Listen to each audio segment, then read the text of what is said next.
What if modern science is merely deciphering a language the ancients already understood intuitively?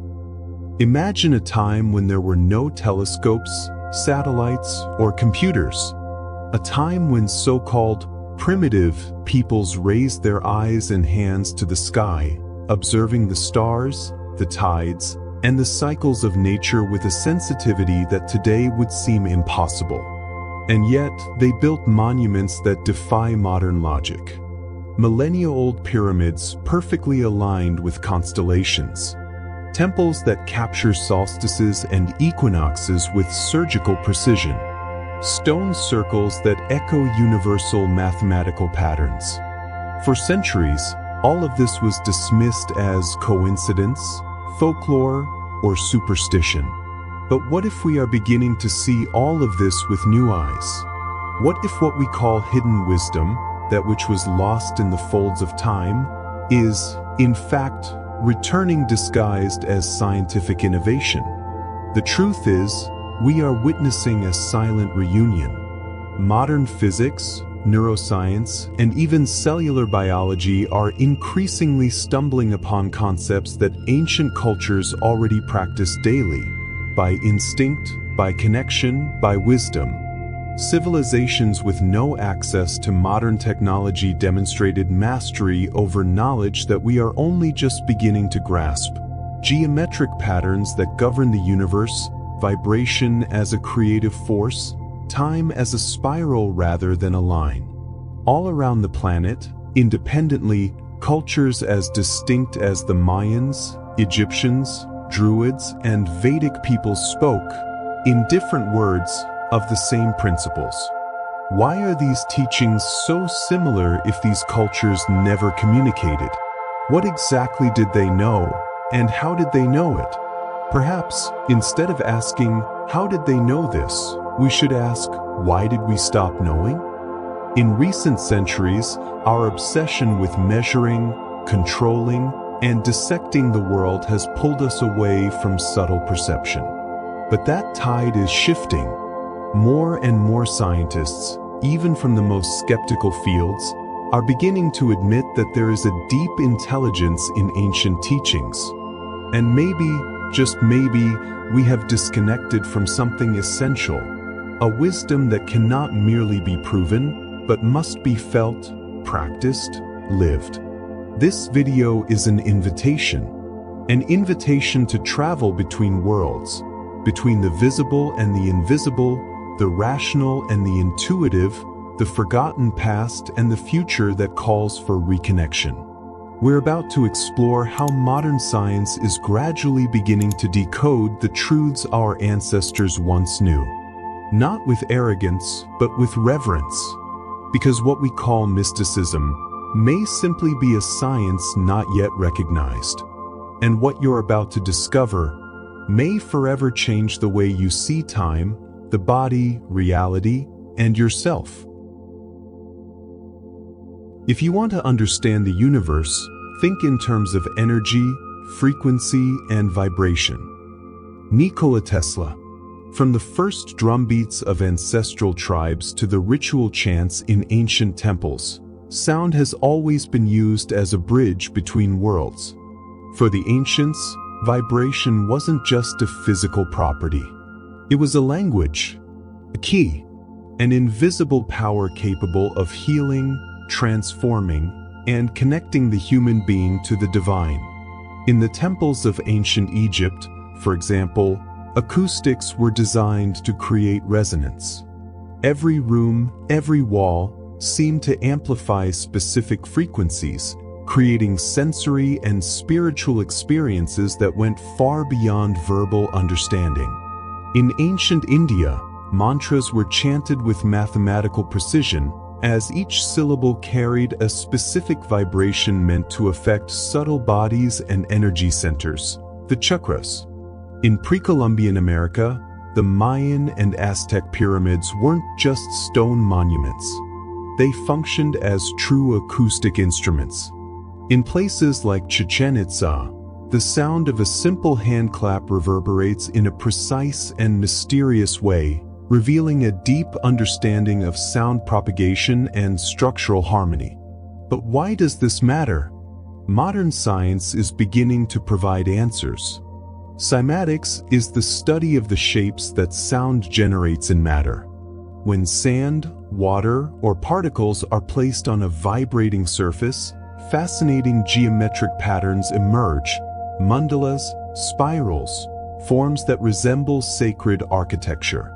This shows that sound, though invisible to the eyes, shapes the material world.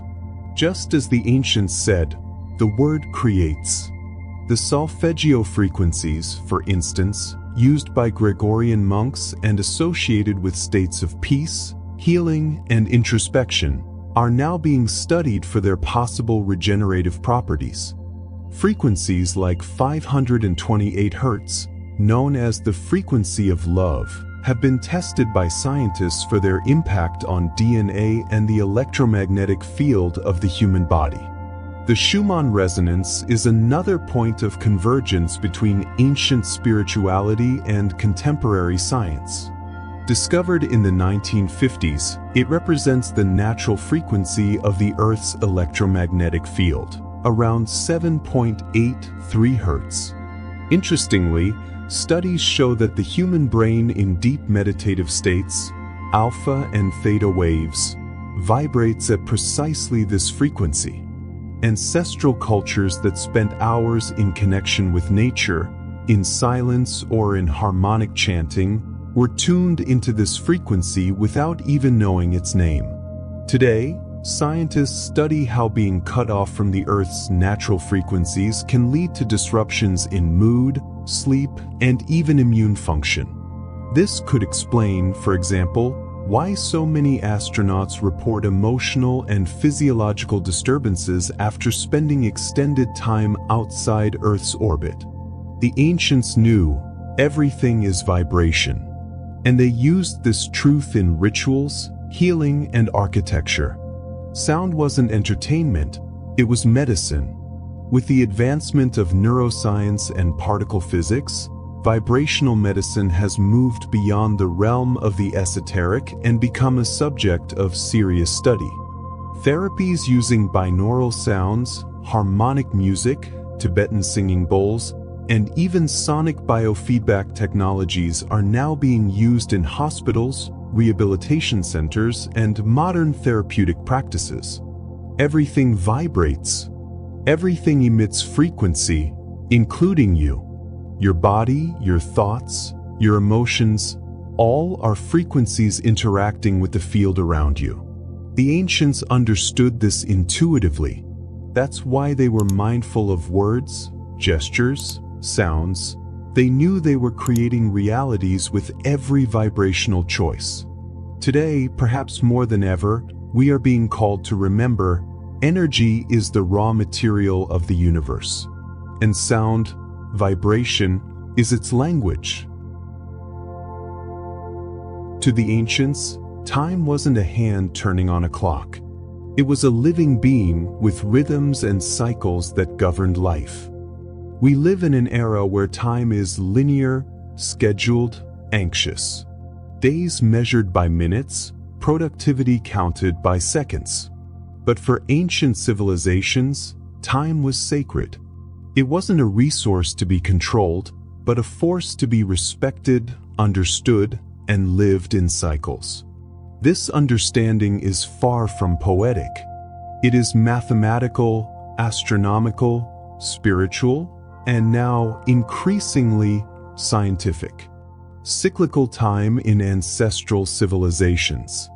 The Mayans saw time as a constantly moving spiral where everything returns, but never exactly the same. Their calendar, the Tzolk'in, wasn't merely a count of days, but a living system of energy aligned with the cycles of the sun, the moon, Venus, and even the galactic center. It was used to determine the best times to plant, to heal, to marry, to meditate, and even to die. In Vedic India, time cycles were even vaster. The yugas, cosmic eras that span thousands of years, governing not just the planet but the collective consciousness of humanity. The Egyptians had Zep Tepi, the time of the first dawn, a mythical cycle of universal renewal. Each cycle brought a new order, but also the remembrance of something that once was. They saw time as the living memory of creation. None of this was empty mythology.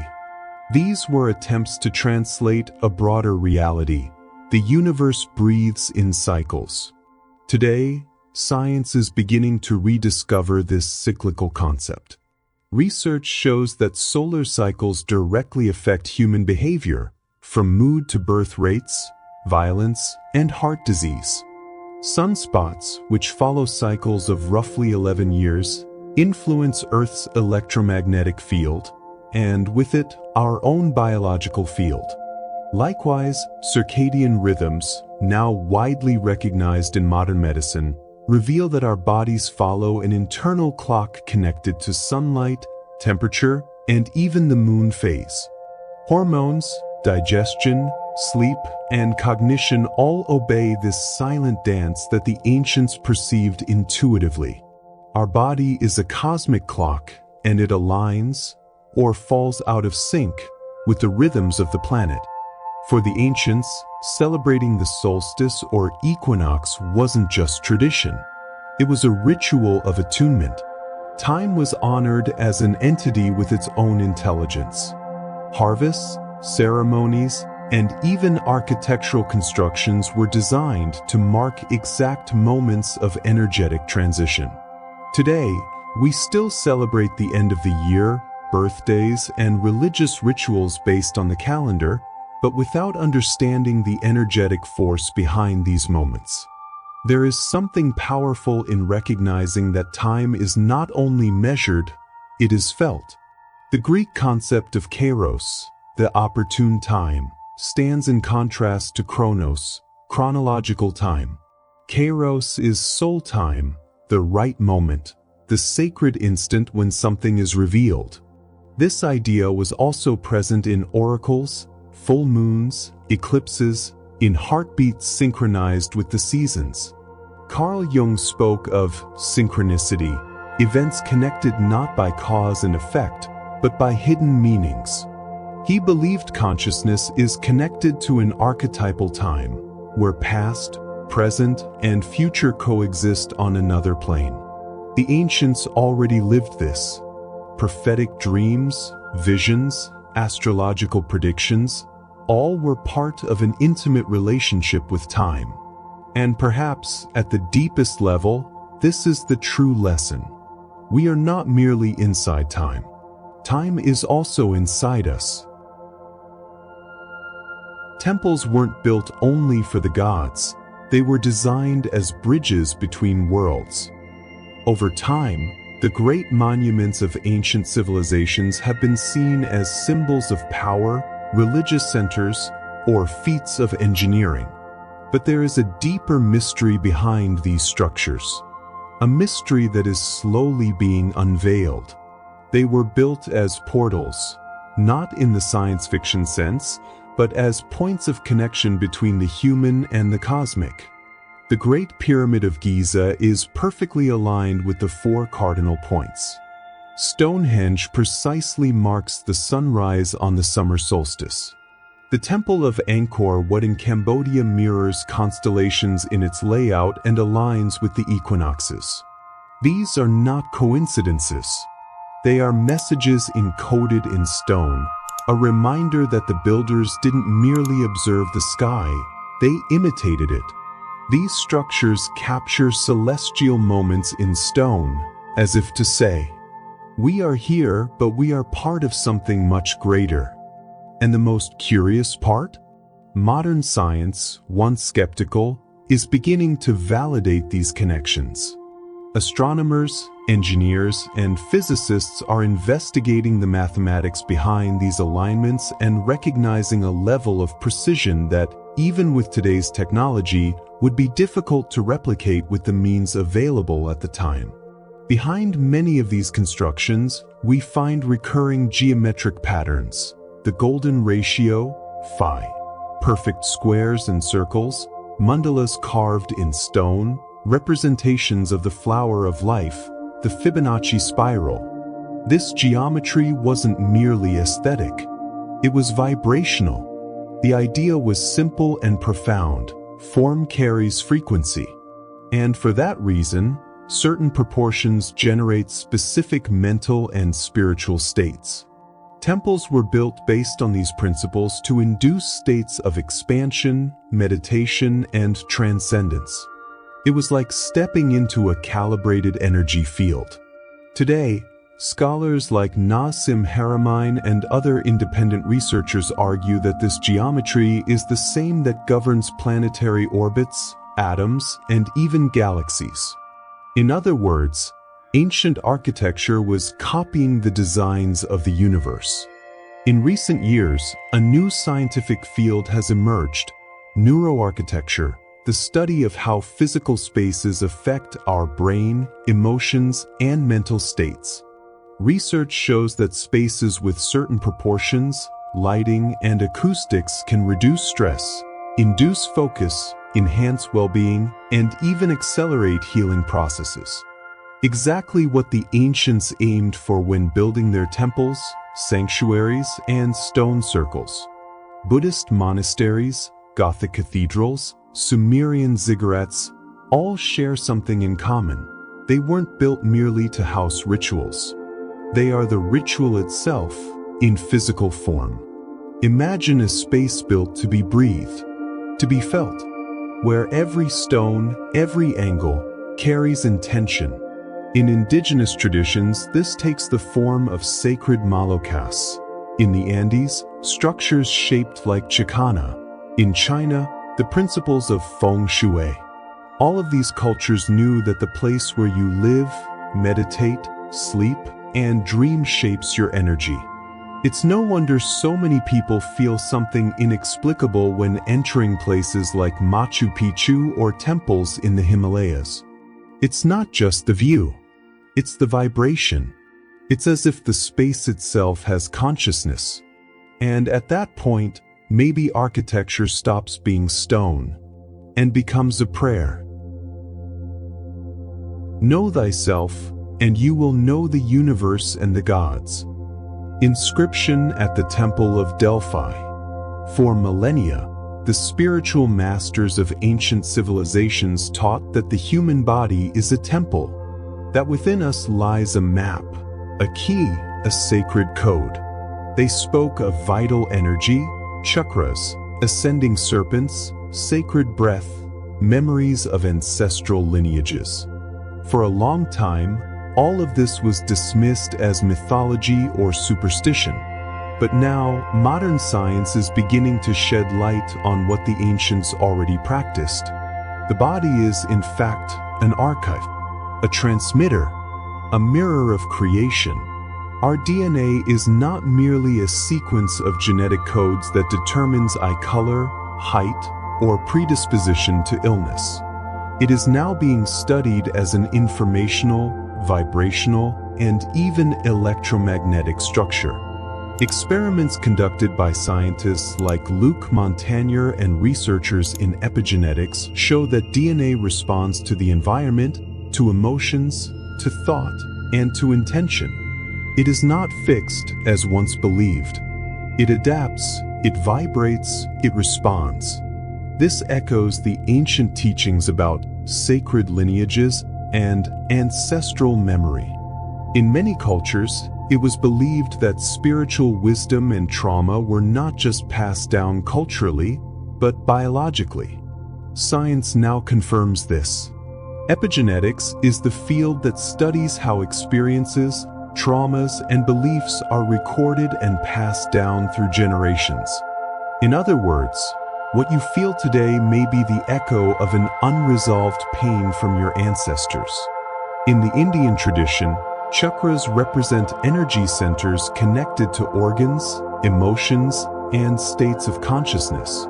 The Kundalini serpent, dormant at the base of the spine, represents the potential for spiritual awakening that rises up the spine to the top of the head, the Sahasrara. This was seen as the activation of full consciousness, enlightenment, the return to the inner divine. Today, neuroscientists study the brain regions activated during deep meditation, trance states, and mystical experiences.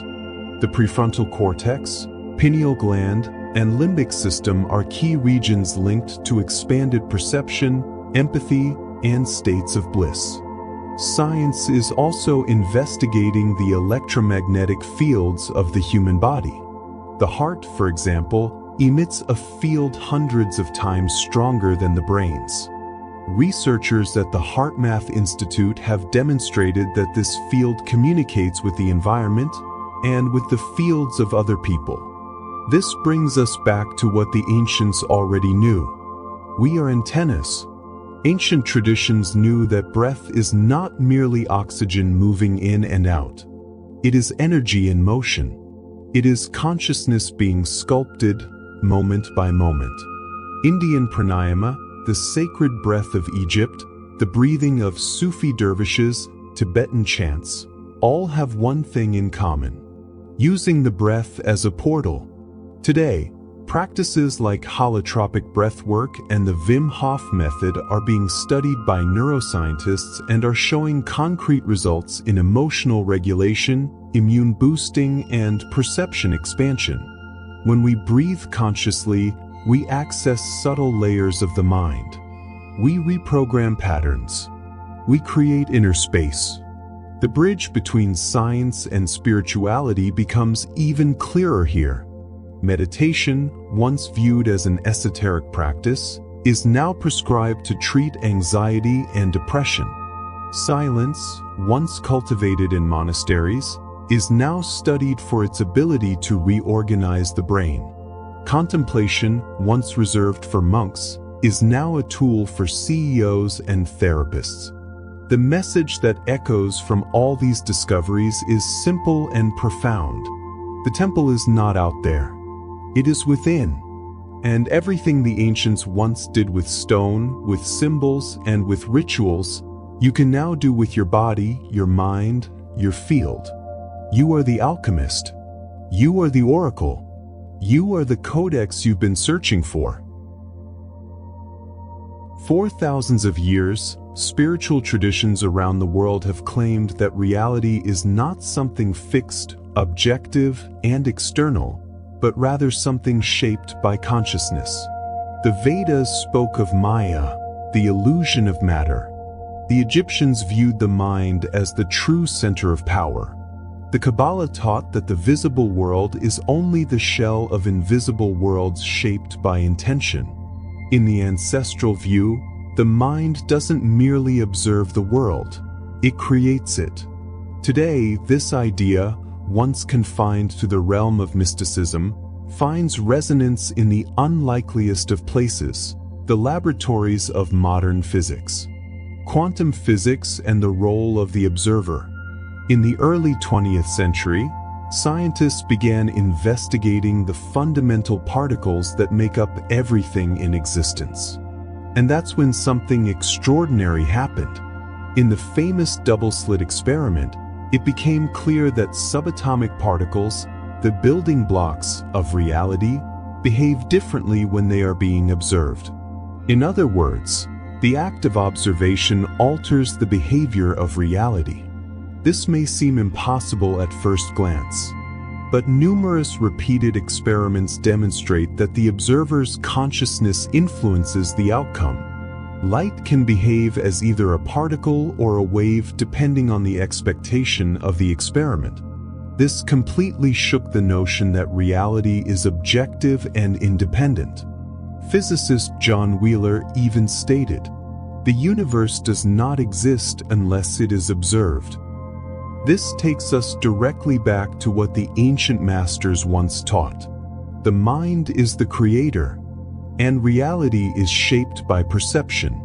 Today, fields such as neuroscience, quantum psychology, and field physics are studying how our thoughts, beliefs, and emotions directly impact our biology and experience of the world.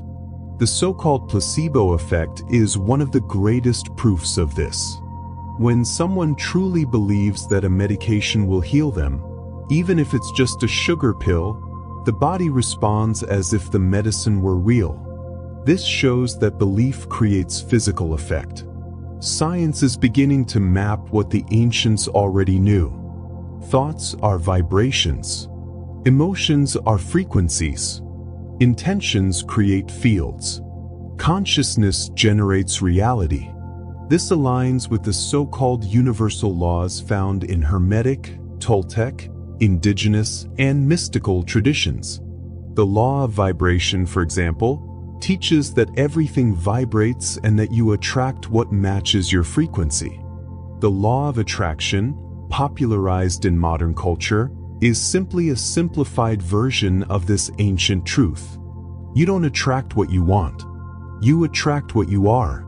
The union between science and spirituality doesn't mean making the mystical more palatable, but rather realizing that both are trying to answer the same question using different languages. What is reality? And who is creating it? Eastern traditions like Buddhism have long stated that the mind is like a mirror. It reflects what it believes. Hermeticism claimed the universe is a projection of the mind of the all. Today, unified field theorists, like Nassim Haramein, suggest that the quantum vacuum, that empty space between all things, is actually full of information and consciousness. The vacuum vibrates, and you vibrate with it. Consciousness as a portal. What does this mean in practice?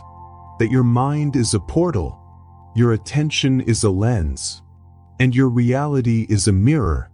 The more you clear your beliefs, elevate your vibration, and cultivate presence, the more you influence the reality around you, not through magic, but through coherence. Physics shows that you are not a separate being in an external universe. You are the universe observing itself from within. And when this is understood not just intellectually, but experientially, the world changes. Because the world you see is, in truth, the world you vibrate. Ancient wisdom never died.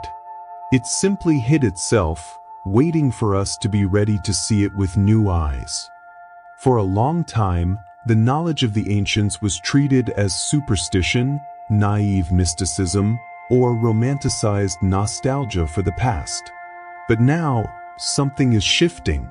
A global movement is underway, quiet, yet profound, a return. Not to the past as nostalgia, but to the essence. To the wisdom that has survived time, wars, religions, and institutions. The collective soul of humanity is awakening. And that awakening has a name: reconnection. We are discovering that science and spirituality are not opposing forces, but mirrors facing each other. A search for truth through different languages, but with the same heart. And when we unite these perspectives, something magical happens. Reason begins to intuit, and intuition begins to make sense. What was once considered occult is now studied with cutting-edge technology. Meditation changes the structure of the brain. Sacred geometry appears in synapses, in DNA, in galaxies. Vibration shapes matter. The mind influences the quantum field. In other words, the ancients were right, but not because they had scientific language. They had something far rarer today: intimacy with life. They lived in harmony with cycles, with elements, with symbols. They knew how to listen to the invisible. They knew that everything has spirit: a stone, a tree, a gesture, a word. And now, it's up to us to remember. To remember that time is not the enemy. That the body is not a prison. That the world is not chaos, but a reflection. This is the moment to be bridges between worlds. To use science without losing the soul. To access spirituality without abandoning critical thought. To reconnect what was once separated: matter and spirit, sky and earth, self and others. Because deep down, we are all returning home. To a place that isn't physical but vibrational. A state of consciousness where ancient wisdom pulses within the new. And you, watching this video, are not here by chance. Something within you feels the call. Knows there is more. Knows there is a truth not only found in books, but in your bones, your blood, the subtle field that surrounds all things. This journey doesn't end here. It begins when you close your eyes and listen. When you choose to live with more presence, more intention, more coherence. You don't need to live in a pyramid to be sacred. You don't need to understand quantum physics to be energy. You already are all of that. Science can show you. Spirituality can remind you. But it is your daily practice that transforms you. So if this content stirred something within you, question, inspire, carry this living wisdom forward. Because the world doesn't need more information. It needs more consciousness. And what the ancients knew, what still echoes today, is this. Consciousness changes everything.